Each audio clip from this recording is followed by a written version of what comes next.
Hi, I'm Jen with Making the Photo. Today's video is all about storytelling with Midjourney. I'll show you how to create a character that you can use throughout your story in different situations.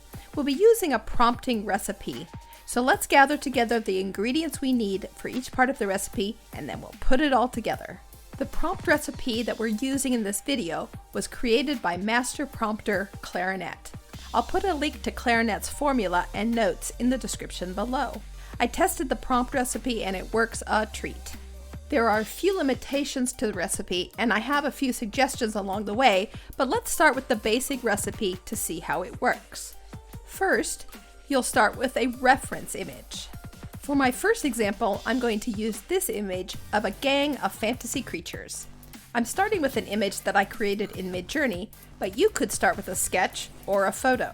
The type of image you use is going to influence what the AI renders.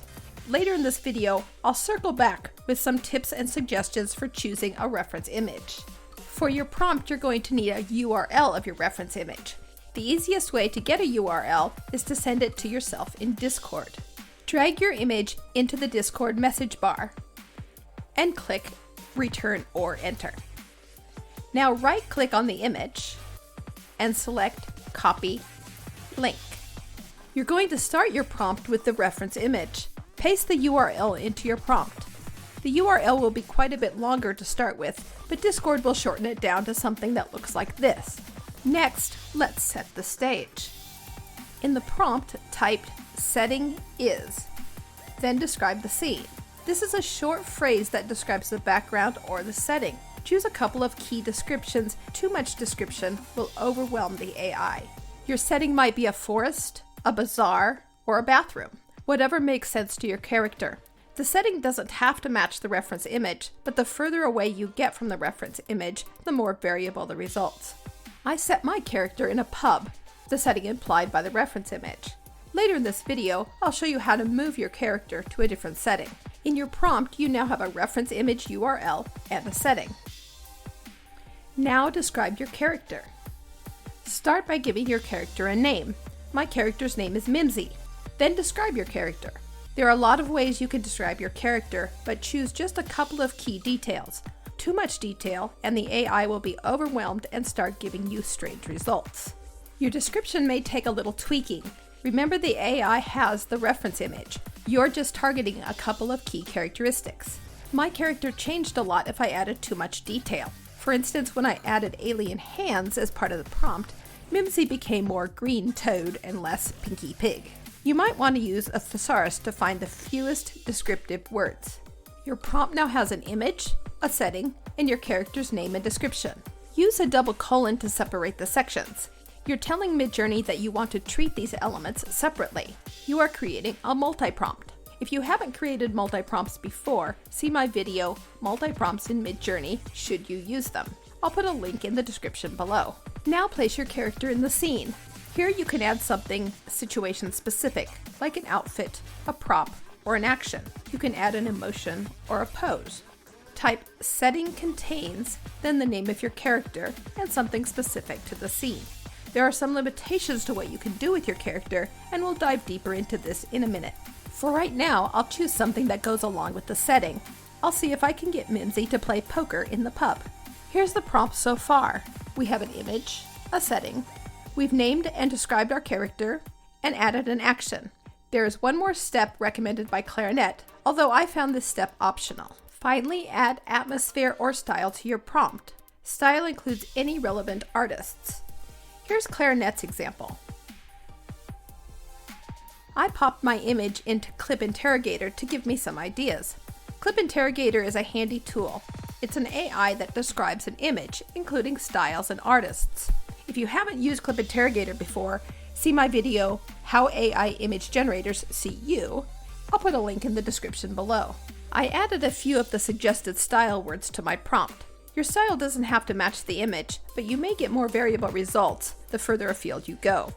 I found that if my image was in the style I wanted, I could omit this step. Add this section if you want to tweak or try and change the style of the reference image. You're almost done with your prompt. Just one more thing to add. Finally, we're going to run the prompt in version 4 of Midjourney. Clarient wrote this recipe for both version 3 and version 4 of Midjourney, but I haven't had much success in version 3. If you haven't explored Midjourney version 4, see my video, First Look at Midjourney version 4, Amazing Upgrade. I'll put a link in the description below. You have all the ingredients you need to create your character.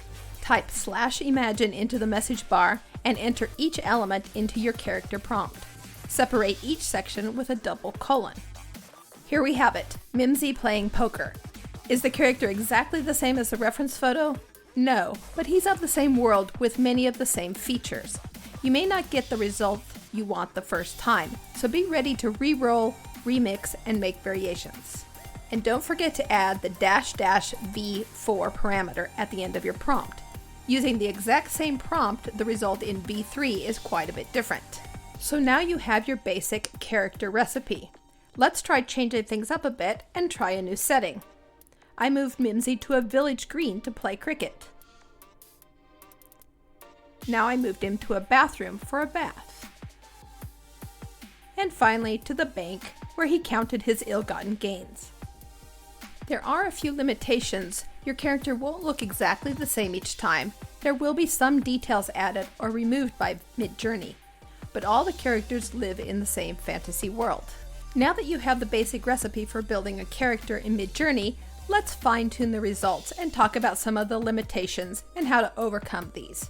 The reference image that you use has a huge effect on the style and the result, but also on the character itself. My reference image contained both Mimsy and his crew. Mimsy stood out, so the AI found him, but notice that in all of the resulting photos, there were other background characters, even in the bathroom. The characters all looked like they were from the world of Mimsy, but not recognizable from the original image. The best reference image isolates your character. You may be able to crop in on your image or remove distracting elements using Photoshop or another photo editing tool. It doesn't have to be perfect. I created this anime character in Midjourney, Midjourney's anime text-to-image AI generator. I'm calling her Niji, or Rainbow. If you want to know more about Midjourney, see my video, Midjourney, the best kept secret in anime image generation. I'll put a link in the description below. Using the prompt recipe, I can move her to different settings, overlooking a vast valley, on a city street, or high up on a balcony overlooking the city. But notice that the amount of body shown and the relative posture is similar to the reference image. If you use only a face in your reference image, the AI will struggle to imagine the rest of your character's body. If your reference image doesn't have legs, the AI probably won't add legs. Niji was standing in a heroic pose. If I tried to make Niji do something that was very different from this body posture, the AI simply refused. No matter how much prompting, I couldn't get her to jump off a building or fly. But if I changed the reference image in Photoshop, even roughly, and made Niji more horizontal, like she was flying, and ran the prompt again, I had much better